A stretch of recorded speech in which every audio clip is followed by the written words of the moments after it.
लग्नाचे दागिने म्हणजे श्रीमंत पेशवाई दागिने. नाशिकचे सुप्रसिद्ध सराफ मयूर अलंकार सराफ. ताज्या बातम्यांसाठी नाशिक न्यूजच्या YouTube चॅनलला सबस्क्राईब करा आणि बेल आयकॉनला प्रेस करा. नाशिकमध्ये काल मंत्री गिरीश महाजन हे नाशिक दौऱ्यावर आलेले असताना त्यांनी विविध महत्त्वाच्या मुद्द्यांवर माध्यमांशी संवाद साधलाय, तर विरोधकांच्या टीकेला जोरदार प्रत्युत्तर दिलंय. कुंभमेळा कामावरून होत असलेल्या आरोपांवर बोलताना कुंभमेळ्याची बदनामी करू नका अशी विनंती त्यांनी केली आहे. भूकंपाच्या धक्क्याबाबत नागरिकांनी घाबरू नये हे नॉर्मल असल्याचं सांगत त्यांनी दिलासा दिलाय. तसेच नाशिक पुणे रेल्वे मार्ग, राजकीय नेत्यांचे एकत्र प्रवास आणि इतर घडामोडींवरही त्यांनी स्पष्ट भूमिका मांडली आहे. या पार्श्वभूमीवर ऐकूया मंत्री गिरीश महाजन नेमकं काय म्हणाले. याद करते हुए मोदी जी ने ट्वीट किया, उसके बारे में क्या कहें? क्रांति दिवस है आज। देश के लिए जिन लोगों ने अपना बलिदान किया है, जिन लोगों ने अपनी जान की बाजी लगाई है, तो उनको अभिवादन करना ही चाहिए। आज दिन वही है, उसमें क्या कहना है। तो सभी लोग कर रहे हैं, हमने भी किया है, सभी ने किया है, मोदी जी तो करेंगे ही। आज क्रांति दिन है, आपको पता है आज क्रांति दिवस है, तो इसलिए सबको सलाम करना, सबको नमस्ते करना, सबको नमन करना, उनकी याद करना, ये हम सब हिंदुस्तानियों की जिम्मेदारी है।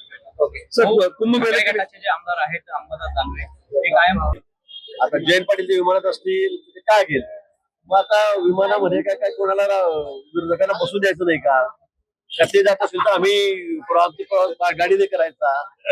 कमर्शियल विमान आहे, तिकीट सगळे करतात, बसतात, जातात. त्याच्यामध्ये मला वाटतं चर्चा करण्यासारखा विषय नाही हा खरं म्हणून. आता एखाद्या विमानामध्ये आता कोणी जाऊ शकतं, कोणी येऊ शकतं. आता नागपूरला मागच्या वेळी देवेंद्रजी गेले तेव्हा उद्धवजीच्या विमानामध्ये त्यांचा कार्यक्रम होता, त्यांनी जायचं होतं. आता एका विमानात बसून गेले, त्यात काय?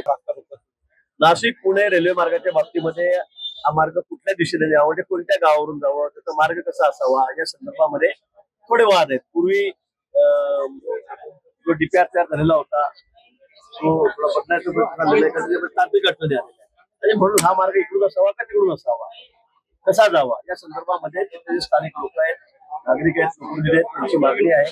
आणि म्हणून माननीय मुख्यमंत्री महोदयांनी 7 दिवसांमध्ये सगळी याची चौकशी करून त्याचा तांत्रिक अहवाल मागितलेला आहे. या लोकांचं असं म्हणणं की तो 7 दिवसातच झाला पाहिजे, त्याला मुदतवाढ देऊ नका. आणि या संदर्भामध्ये ज्या गावावरून रस्ता त्या गावातल्या भागातले लोक आहेत त्यांचं सुद्धा मत जाणून घ्या अशी त्यांची मागणी. ती मागणी आपण मान्य केलेली आहे. जे एक्सपर्ट आहेत आमचे, चौकशी समितीतील लोक आहेत, त्या ठिकाणी जाऊन त्यांचं म्हणणं काय ते जाणून घेतील. आणि 7 दिवसाच्या आत आपण सगळा हा अहवाल त्या ठिकाणी मुख्यमंत्री महोदयांकडे येईल. त्याला फार मुदतवाढ मिळणार नाही, फारच अडचण असेल, काही गोष्ट वेगळी 5-7-8 दिवस, पण मला असं वाटतं 7 दिवसाच्या आत सगळा हा अहवाल आम्ही या ठिकाणी चौकशी समितीचा मागू, जो निर्णय होईल. गेल्या 2 दिवसापासून मी नाशिक शहरामध्येच आहे. आधी ते 3-4 दिवस मी इथेच होतो, आठवडाभर मी इथेच एक 15 दिवस कॅबिनेटचा सोडला, तेवढ्यापासून मुंबईला गेलो होतो. मला सुद्धा जाणवलेलं आहे. मला अनेक फोन आलेत, हो आमच्याकडे रस्ता घडवलाय, काही लोक घराच्या बाहेर आलेत, काही ठिकाणी लोक बिल्डिंगवरून बाहेर येऊन उभे राहिले होते. तासभराने मला फोन आलेत, सगळे लोक बाहेर आहेत, सगळ्या महिला मुलं बाहेर आहेत. त्यांनाही सांगितलं की बाबा फार घाबरण्याचं कारण नाही, कारण आहे कॅबिनेटमध्ये सुद्धा या विषयाची 2 वेळा चर्चा झालेली आहे.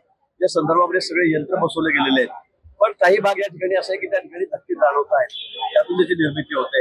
त्या संदर्भामध्ये जिल्हाधिकाऱ्यांचं माझे रात्री बोलणं झालं, आमच्या डिझास्टर मॅनेजमेंटचे सेक्रेटरी आहेत विनीता सिंगल, त्यांच्याशी माझं बोलणं झालेलं आहे. मला वाटतं की फार घाबरण्यासारखं नाहीये. जे भूकंप धक्के आहेत ते 3.2, 3.4 स्केलमध्ये त्या ठिकाणी आहेत, ते अतिशय नॉर्मल आहेत. मला वाटतं या संदर्भामध्ये ते इथले एक्सपर्ट आहेत, त्यांना आम्ही तुमचा धोका संभाव्य काय, समजा चौकशी काय करता येईल, ही सगळी आम्ही त्यांना विचारणा केलेली आहे. आणि त्यांनी मला वाटतं कालच जाऊन काही मशिनरी त्या ठिकाणी पुन्हा बसवलेल्या आहेत वेगवेगळ्या ठिकाणी. आणि या संदर्भामध्ये काय प्रिकॉशन घेता येईल त्या संदर्भामध्ये आम्ही चर्चा करतो. मला वाटतं प्रशासन अतिशय गतीने काम करत आहे, अतिशय वेगाने काम या ठिकाणी चाललेले आहेत. कुठे उसंत आम्ही या ठिकाणी घेतलंय, त्र्यंबकेश्वरचा सगळा चेहरामोहरा आम्ही बदलतोय, नवीन घाट त्या ठिकाणी करतोय, सगळ्या रस्ते आम्ही सिमेंट काँक्रीट करतोय, नाशिक शहरातलं अतिक्रमण काढून आम्ही ठिकाणी सगळं काँक्रिटीकरण करतोय. आणि असं असताना आपण माहिती घेऊनच बोललं पाहिजे. मला असं वाटतंय हा अधिकारी तसा, हा तर अधिकारी तसा, हा तहसीलदार तसा, कलेक्टर असा, कुंभ अधिकारी तसा, मंत्री असा. मला वाटतं साधू महात्म्यांचं काम जे आहे ते त्यांनी कुंभमेळा करायचा. त्यांना सेवा पुरवण्याचं काम आमचं आहे. त्यांनी ज्या ज्या मागण्या पूर्ण केल्या आहेत त्या सर्व मुख्यमंत्री महोदयांनी पूर्ण केलेल्या आहेत. कुठे त्याच्यामध्ये आम्ही हात आकडता घेतलेला नाही. मागच्या वेळेला 1 आणि 2 कोटी आम्ही दिलं होतं, यावेळेला 5 कोटी पाहिजे. आम्ही 5 कोटी त्यांच्या सगळ्या त्यांना मदत या ठिकाणी केलेली आहे. मग त्याच्यामध्ये ज्या बेसिक गरजा आहेत, शौचालय असतील, थांबण्याचं निवाऱ्याचं काम असेल, टेंटचं काम असेल, त्यासाठी आम्ही 5-5 कोटी रुपये त्यांना दिले. त्यांनी मागितल्याप्रमाणे या ठिकाणी दिलेले आहेत. आणि आमचं काम अतिशय वेगात सुरू आहे. अजून कुंभमेळ्याला 1 वर्ष अवधी आहे आणि काहीच काम नाही. मला वाटतं साधू महंतांनी सुद्धा आम्हाला समजून घेतलं पाहिजे. आणि तुमचं काम काय आहे की ज्यावेळेला कुंभमेळा होईल त्यावेळेला सगळ्या व्यवस्था तुमच्या पूर्ण असल्या पाहिजे. त्याच्यामध्ये आम्ही 1% कसर ठेवणार नाही. 1% कसर राहणार. कारण मागच्या वेळेला 3,500 कोटी रुपये दिले होते कुंभमेळ्यासाठी. ज्यावेळेला 35,000 कोटी रुपये दिले त्याच्यावर आकडा जातोय.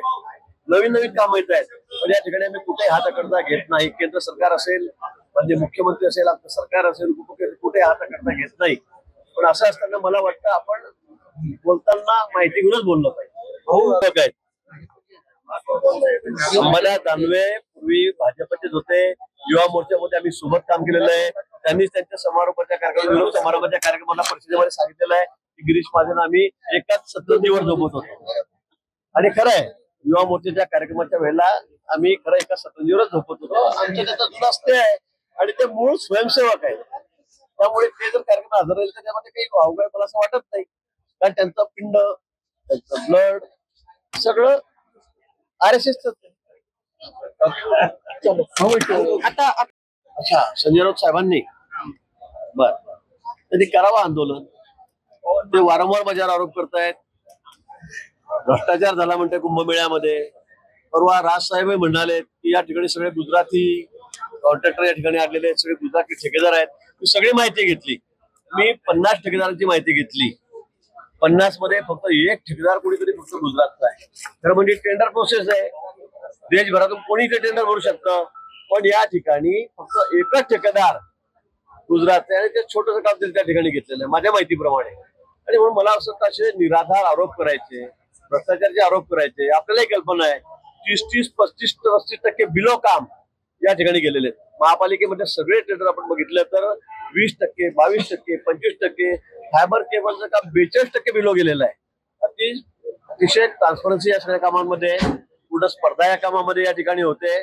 कुणालाही पाठीशी घाललं जाते किंवा कुणाचा ठेकेदार पुढे आणला जात नाहीये. आणि असं असताना विनाकारण कुंभमेळ्याला बदनाम करण्याचं काम मला वाटतं हे घेतात. मला माहितीच्या आधारावर बोललं पाहिजे.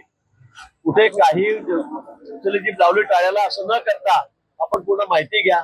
ठेकेदारांची नावं घ्या, किती कामं बिलो गेली आहेत, किती टक्के बिलो गेलेली आहेत याची माहिती घ्या आणि मग बोला.